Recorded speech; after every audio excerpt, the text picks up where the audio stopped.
Hello dear students of class 12th। हमारा जो chapter चल रहा है ऑर्गेनिज्म एंड पॉपुलेशन, उसमें मैंने आपको लास्ट टाइम पॉजिटिव इंटरेक्शन बता दी थी, मतलब सकारात्मक अन्योन्य क्रियाएं, जिसमें हम लोगों ने बताया था प्लस प्लस या प्लस जीरो। प्लस प्लस मतलब दोनों स्पीसीज जो इंटरेक्ट करेगी, मतलब जो पॉपुलेशन के जो दो मेंबर हैं वो आपस में इंटरेक्ट करेंगे, और यदि उनके बीच में इंटरेक्शन ऐसी हो रही है कि दोनों को एक दूसरे से परस्पर लाभ हो रहा है, बोथ आर बेनिफिटेड, तो इसको हम लोग पॉजिटिव कहते हैं या सकारात्मक कहते हैं। वो कौन सी होती है मैं पिछले आपको वीडियो में समझा चुका हूँ। एक होती प्लस जीरो। प्लस जीरो में क्या होता है, एक स्पीसीज को लाभ होता है, दूसरी को किसी भी कंडीशन में नुकसान नहीं होता है। ठीक है, आज हम लोग नेगेटिव इंटरेक्शन पढ़ेंगे। नेगेटिव इंटरेक्शन या नकारात्मक अन्योन्य क्रिया है जो हमारे सिलेबस में दे रखी है, वो तीन दे रखी है। एक दे रखी है आपकी प्रीडेशन, जिसको हिंदी में हम लोग परभक्षण कहते हैं, और एक दे रखा है आपका प्रतिजीविता, जिसको अंग्रेजी में एंटीबायोसिस कहते हैं, और तीसरा दे रखा है परजीविता, अंग्रेजी में कहते हैं पैरासिटिज्म। ठीक है, अब इन तीनों में से क्वेश्चन परीक्षा के अंदर पूछते हैं। अभी रिसेंटली जो 12th क्लास का एमपी बोर्ड का जो बायो का पेपर आया था, प्री बोर्ड एग्जाम का, उसमें इसका मेज द कॉलम आया था, और वो मेज द कॉलम मेज था, मतलब वो उसके सामने जो मेज द कॉलम थी वो करेक्टली मेज थी, मतलब प्लस माइनस थी। ठीक है ना, उसमें अधिकांश बच्चे कंफ्यूज हुए हैं कि प्लस माइनस क्या होती है। ठीक है ना, तो प्लस माइनस मैंने पिछली बार भी आपको बताया था कि पैरासिटिज्म या परजीविता जो है एक टाइप की नेगेटिव इंटरेक्शन है। इसमें क्या होता है कि दो स्पीसीज आपस में इंटरेक्ट करती है, मतलब दो प्रजातियों के बीच में अन्योन्य क्रिया होती है। इसमें एक स्पीसीज को लाभ होता है और दूसरी को हानि होती है, मतलब one species is benefited while other is harmed. जो स्पीसीज को लाभ होता है वो कहलाता पैरासाइट, जो जनरली अपने होस्ट से स्मॉल साइज का होता है, छोटे आकार का होता है, और जो दूसरा ऑर्गेनिज्म होता है, जो दूसरी प्रजाति होती है, वो होती है होस्ट, जो कि पैरासाइट से काफी बिगर साइज की होती है, बड़े आकार की होती है। अब ये जो इसमें मैंने अब बार बार कह रहा हूं कि इसमें प्लस माइनस होगा, मतलब होस्ट को नुकसान होगा, पोषक को नुकसान होगा, और जो पैरासाइट है उसको फायदा होगा, उसको लाभ होगा, उसको बेनिफिट होगा। अब आप लोगों को वो छोटी क्लास में भी आप लोगों ने पढ़ा है, जो पैरासाइट होते हैं, जो परजीवी होते हैं, वो दो टाइप के होते हैं। एक तो होते एक्टोपैरासाइट और एक होते एंडोपैरासाइट। हिंदी में बोलते हैं बाह्य परजीवी, और एक होता अंतः परजीवी। बाह्य परजीवी या एक्टोपैरासाइट जैसे जो होस्ट के शरीर के बाहर रहेंगे, है ना, और बाहर ही वो इंटरेक्ट करेंगे और होस्ट को वो नुकसान पहुंचाएंगे। फॉर एग्जाम्पल जैसे मॉस्किटो। मॉस्किटो जो होता है वो हमारा ब्लड सक करता है, हमारा खून चूसता है, और वो शरीर के बाहर ही रहता है। इसी टाइप से आपका बेड बग, जिसको हम लोग खटमल कहते हैं, है ना, वो भी एक्टोपैरासाइट का एग्जाम्पल है, वो भी हमारे शरीर के बाहर ही रहेगा। इसके अलावा आपका लाइस, जिसको हम लोग जू कहते हैं, वो भी हमारे शरीर के बाहर ही रहेगी, है ना। ये तीन एक्टोपैरासाइट एनिमल के एग्जाम्पल हो गए, जो होस्ट के शरीर के बाहर ही रहेंगे। और जैसे बहुत सारे जो हमारे डोमेस्टिकेटेड एनिमल्स होते हैं, जैसे के मतलब बफेलो, काऊ, इनकी बॉडी के ऊपर भी बहुत सारे पैरासाइट चिपके हुए रहते हैं, एक्टोपैरासाइट, जिनको हम लोग टिक्स और माइट्स कहते हैं। ये टिक्स और माइट्स जो रहते हैं वो जो उस एनिमल की बॉडी से ब्लड सक करते रहते हैं, और इन डूइंग दिस प्रोसेस वो केवल उसका ब्लड ही सक नहीं करते, उसमें बहुत सारे डिजीज का कारण होते हैं। जैसे मॉस्किटो, हमारा खून ही नहीं चूसती फीमेल एनाफिलिस मॉस्किटो, वो हमें मलेरिया भी कोच करती है, मतलब वो मलेरिया का वेक्टर है, मलेरिया का वाहक है वो। उसी टाइप से कुछ होते हैं एंडोपैरासाइट, एंडोपैरासाइट जो हमारे शरीर के अंदर इंटर कर जाते हैं via food, via air, via water, मतलब या तो जल के द्वारा, भोजन के द्वारा, वायु के द्वारा, या फिर किसी दूसरे वेक्टर के द्वारा। जैसे आपका मॉस्किटो है, आपका बेड बग है, आपका लाइस है, इसके अलावा आपकी जो हाउस फ्लाई है ना, ये सारे एनिमल जो रहते हैं ये बहुत सारे परजीवियों के वाहक होते हैं। They are the carrier of various types of parasites, endoparasites. For example जो फीमेल एनाफिलिस मॉस्किटो होती है वो मलेरिया पैरासाइट प्लाज्मोडियम वाइवेक्स की वेक्टर होती है।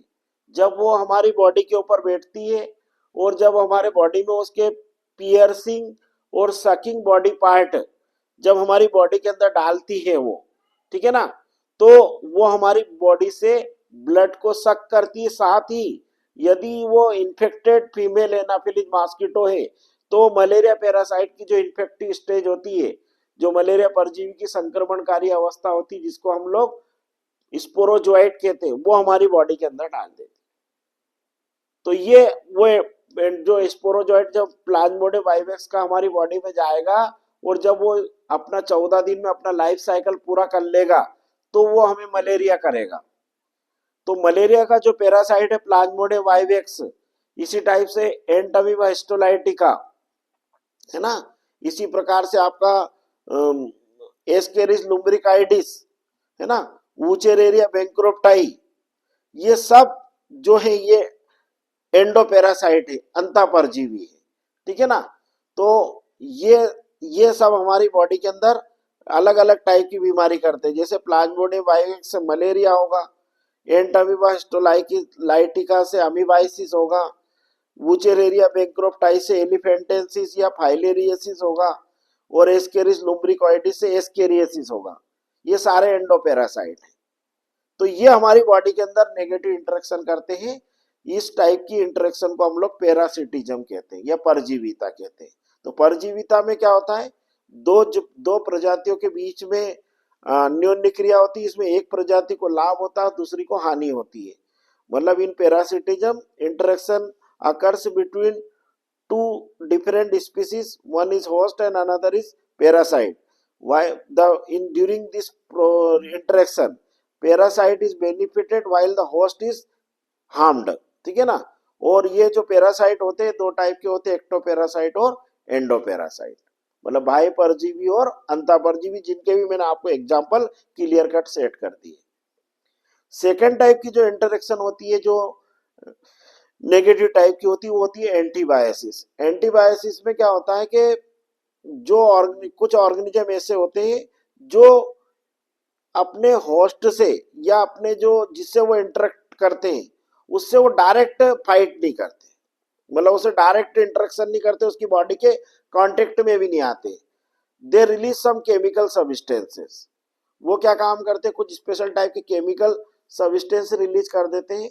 वो केमिकल सब्सटेंस उस ऑर्गेनिज्म की ग्रोथ को और उसके मल्टीप्लिकेशन को रोक देता है, जो उसकी वृद्धि और गुणन को रोक देता है। इस घटना को हम लोग प्रतिजीविता या अंग्रेजी में एंटीबायोसिस कहते हैं।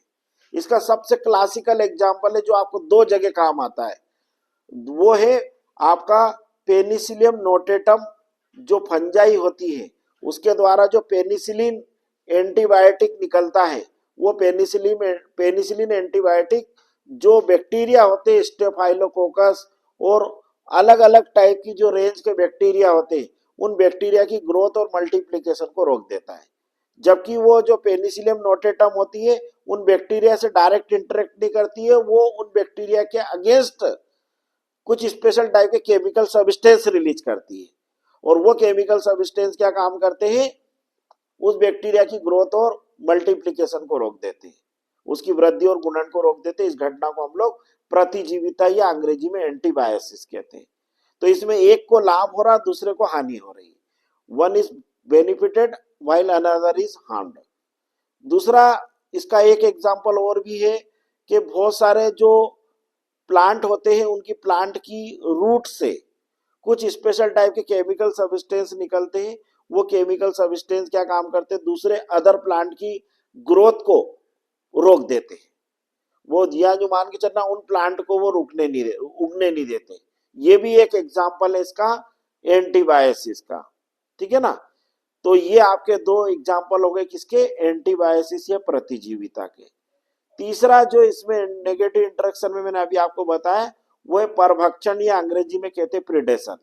परभक्षण में क्या होता है कि जो दो ऑर्गेनिज्म होते हैं, एक होता है प्रीडेटर जो कि यूं मान के चलना काफी पावरफुल एनिमल होता है, और एक होता है उसका प्रे मतलब उसका शिकार, for example tiger and deer, ठीक है ना, मतलब शेर और हिरण। अब इस शेर में जो है, शेर जो है वो प्रीडेटर है, परभक्षी है, और हिरण जो है उसका शिकार है। इसमें क्या होगा, हिरण का जब वो शेर शिकार करेगा तो हिरण की डेथ हो जाएगी, और वो किसके काय के लिए कर रहा है, अपने फूड के लिए, ठीक है ना। इसको हम लोग परभक्षण कहते हैं, प्रीडेशन कहते हैं, ठीक है ना। तो ये आपकी तीन नेगेटिव टाइप की इंटरेक्शन थी। इसमें पैरासिटिज्म का बहुत पूछते एग्जामिनेशन के अंदर, अभी भी आप लोगों ने देखा कि परीक्षा में आया था, और बच्चे है ना आप लोग ध्यान नहीं देते हो, बार बार हम लोग बताते हैं, बार बार मैं आपको अनेक बार बता चुका हूं कि प्लस माइनस पैरासिटिज्म है ना, न्यू मान के चलना आप लोग, है ना, या एंटीबायोसिस होगा या प्रिडेशन होगा, मतलब एक को फायदा दूसरे को नुकसान। प्लस प्लस जो होगा वो होगा सिम्बायोसिस सहजीविता, जिसमें लाइकेन माइकोराइजा वो अपन ने बहुत सारे एग्जाम्पल पढ़े थे, है ना। अब इसके अलावा जो आपका ये हो गई आपकी पॉपुलेशन इंटरेक्शन, जो कि दो टाइप की थी हमारी, एक पॉजिटिव और एक नेगेटिव, मतलब एक सकारात्मक अन्योन्य क्रिया और एक नकारात्मक अन्योन्य क्रिया, ठीक है ना। इन दोनों में से ही एक क्वेश्चन परीक्षा के अंदर हर साल पूछते हैं, और अभी आपको प्री बोर्ड एग्जाम में भी बहुत सारे छोटे छोटे क्वेश्चन उसमें से पूछे गए, ठीक है ना। समझ में आया कि नहीं, तो आप लोग इसमें कंफ्यूज ना हो, इसलिए आप थोड़ा गहराई से उसको ध्यान से समझे पढ़े, ठीक है ना। अब इसी प्रकार से प्री बोर्ड एग्जाम में उन्होंने इसी पॉपुलेशन इंटरेक्शन में से एक क्वेश्चन पूछा था उन्होंने, उस क्वेश्चन में उन्होंने क्या काम करा था, ये एक डायग्राम पेपर में उन्होंने दे दिया था, ठीक है ना। जो अभी आप जितने 12वीं के बच्चे हैं जिन्होंने प्री बोर्ड एग्जाम दिया होगा, खास स्पेशली गवर्नमेंट स्कूल के बच्चे, 11th नंबर का जो क्वेश्चन था, उस 11th नंबर के क्वेश्चन में उन्होंने ये पॉपुलेशन का पिरामिड दे दिया था, ह्यूमन पॉपुलेशन का, है ना। इसमें उन्होंने बताया था कि 3 एज ग्रुप में आपको पढ़ाया था पॉपुलेशन इंटरेक्शन में कि एज डिस्ट्रीब्यूशन मतलब वयस वितरण, किसी भी पॉपुलेशन में 3 टाइप के एज ग्रुप के ऑर्गेनिज्म होते हैं, एक होता प्री रिप्रोडक्टिव, एक होता रिप्रोडक्टिव, और एक होता पोस्ट रिप्रोडक्टिव। हिंदी में बोलते पूर्व जननक, जननक और पश्च जननक, या जननोत्तर, ठीक है ना। जैसे अगर इसको अपन एक क्लासिकल एग्जाम्पल के रूप में अपना एग्जाम्पल सेट करें, तो इसमें 0 से लगा के 14 ईयर के एज ग्रुप के जो लोग आएंगे वो आ जाएंगे आपके प्री रिप्रोडक्टिव में। उसके अलावा 14 से लगा के 45 46 ईयर के एज ग्रुप के जो लोग हैं वो आ जाएंगे आपके रिप्रोडक्टिव में, और 46 से अबव जो एज के लोग हैं, है ना, वो कहलाएंगे पोस्ट रिप्रोडक्टिव। तो उन्होंने 3 डायग्राम दिए थे, 3 पिरामिड बना के दिए थे, उनमें पहले में प्री रिप्रोडक्टिव और रिप्रोडक्टिव की नंबर पोस्ट रिप्रोडक्टिव से ज्यादा थे, मतलब पूर्व जननक और जननक की संख्या पश्च जननक से ज्यादा थी, मतलब प्री रिप्रोडक्टिव रिप्रोडक्टिव में कन्वर्ट होगा और रिप्रोडक्टिव जो है पोस्ट रिप्रोडक्टिव में कन्वर्ट होते। पर जहां पे इन दो एज ग्रुप की पॉपुलेशन ज्यादा थी, प्री रिप्रोडक्टिव की और रिप्रोडक्टिव की, मतलब पूर्व जननक की और पश्च जननक की, जिसके कारण से ये पॉपुलेशन एक्सपेंडिंग पॉपुलेशन कहलाएगी। एक्सपेंडिंग पॉपुलेशन का मतलब होता है कि वो पॉपुलेशन निरंतर ग्रोथ करेगी, उसमें नए नए मेंबर ऐड होते जाएंगे। तो उसके नीचे आपको लिखना था एक्सपेंडिंग पॉपुलेशन, हिंदी में कहेंगे अपन उसको वृद्धि करने वाली जीव संख्या, ठीक है ना। फिर एक में उन्होंने क्या काम करा था, बी वाला जो डायग्राम जो कि पूछा था उन्होंने कि बी और सी को पहचान लीजिए, ठीक है ना। तो बी में क्या था, प्री रिप्रोडक्टिव की संख्या कम थी और रिप्रोडक्टिव की संख्या थी वो भी कम थी और पोस्ट रिप्रोडक्टिव की संख्या ज्यादा थी। तो ये जो पॉपुलेशन बी वाली कहलाएगी, ये बी वाली पॉपुलेशन आपकी डिक्लाइन पॉपुलेशन कहलाएगी। मतलब ये जीव संख्या मतलब कभी भी समाप्त हो सकती, क्योंकि इसमें प्री रिप्रोडक्टिव भी नहीं है और रिप्रोडक्टिव भी नहीं है। और सबसे ज्यादा नंबर किसके हैं, पोस्ट रिप्रोडक्टिव के, पश्च जननक के, इसलिए पॉपुलेशन डिक्लाइन पॉपुलेशन कहलाएगी। और तीसरा वाला जो डायग्राम था उसमें प्री रिप्रोडक्टिव और रिप्रोडक्टिव की नंबर और पोस्ट रिप्रोडक्टिव के नंबर बिल्कुल इक्वल जैसे थे, मतलब बराबर थे। तो इस टाइप की पॉपुलेशन कहलाएगी स्टेबल या स्थिर जनसंख्या। ना तो वो उसमें ज्यादा कोई ज्यादा बढ़ेंगे मेंबर, ना घटेंगे, बिल्कुल एकदम स्थिर रहेगी। बहुत ज्यादा उसमें कोई मतलब जो मान के चलना बहुत ज्यादा ड्रास्टिक चेंजेस नहीं आएंगे, मतलब उसमें ऐसे कोई चमत्कारिक परिवर्तन नहीं आएंगे। तो इसमें अपने को दो डायग्राम में केवल एक में एक ऐसा लिखना था कि ये जो जीव जीव संख्या है, ये जो पॉपुलेशन है, ये कहलाएगी डिक्लाइन पॉपुलेशन, मतलब विलुप्त होने वाली जीव संख्या, है ना। और लास्ट वाली कहलाएगी कौन सी, स्टेबल स्थिर जीव संख्या, ठीक है ना। और पहली वाली कहलाएगी एक्सपेंडिंग। और ये जो पिरामिड किस आधार पे बनाया गया, एज डिस्ट्रीब्यूशन या उनकी रिप्रोडक्टिव कैपेसिटी या उनके वयस वितरण के आधार पर, ठीक है ना। तो ये सा प्रश्न था, बहुत ही इजी क्वेश्चन था वो, उसमें जनरली बच्चे बहुत कंफ्यूज हुए, ठीक है ना। एक और क्वेश्चन बायोडाइवर्सिटी वाले चैप्टर में से आया था, रिवेट पोपर हाइपोथेसिस। रिवेट पोपर हाइपोथेसिस बहुत ही इजी है ये। पाल एहरलिक एक साइंटिस्ट थे, उन्होंने इसको बायोडाइवर्सिटी या जैव विविधता के संदर्भ में बताया था।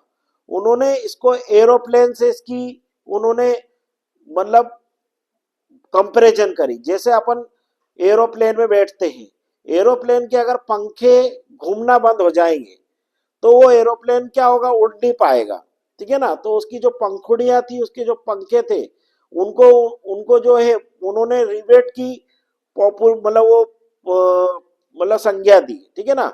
और उन्होंने बताया कि जैसे एक इकोसिस्टम है, एक इकोसिस्टम में से यदि कोई पॉपुलेशन की स्पीसीज लगातार घटती जाएगी, मतलब लगातार कम होती जाएगी, तो वो इकोसिस्टम डिस्ट्रॉय हो जाएगा, मतलब वो पारिस्थितिक तंत्र समाप्त हो जाएगा, ठीक है ना, डिमिनिशिंग हो जाएगा, ठीक है ना।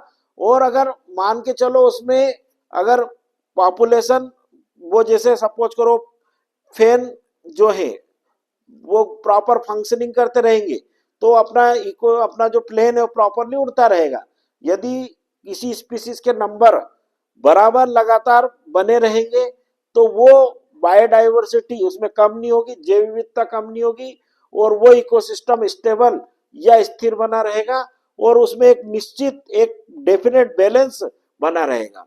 तो ये एक साइंटिस्ट थे पाल पाल एहरलिक, उन्होंने बायोडाइवर्सिटी के संदर्भ में ये कॉन्सेप्ट दी थी कि यदि किसी पारिस्थितिक तंत्र में से कोई प्रजाति निरंतर निरंतर उसकी हानि होती जाएगी, मतलब लगातार वो प्रजाति विलुप्त होती जाएगी, तो उस पारिस्थितिक तंत्र का ह्रास होना या उस पारिस्थितिक तंत्र का नष्ट होना सुनिश्चित है, ठीक है ना। मतलब if a species continuously threatened or vulnerable or endangered and it become extinct and ecosystem will diminishing, वो इकोसिस्टम टोटली क्या हो जाएगा, डिस्ट्रॉय हो जाएगा, नष्ट हो जाएगा।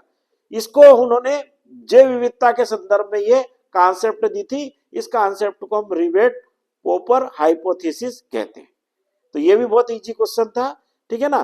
तो ये आपको याद होना चाहिए। बस सीधा सीधा 2 लाइन आप तो लिख दो कि किसी जीव संख्या में, ये सॉरी किसी पारिस्थितिक तंत्र में यदि किसी प्रजाति का निरंतर संरक्षण नहीं हुआ और उसकी निरंतर अगर उसकी संख्या घटती गई घटती गई घटती गई, तो वो पारिस्थितिक तंत्र जो है वो संपूर्णतः नष्ट हो जाएगा। मतलब if a species is continuously loss in an ecosystem, the ecosystem will be diminishing in future course of time. This is called rivet popper hypothesis.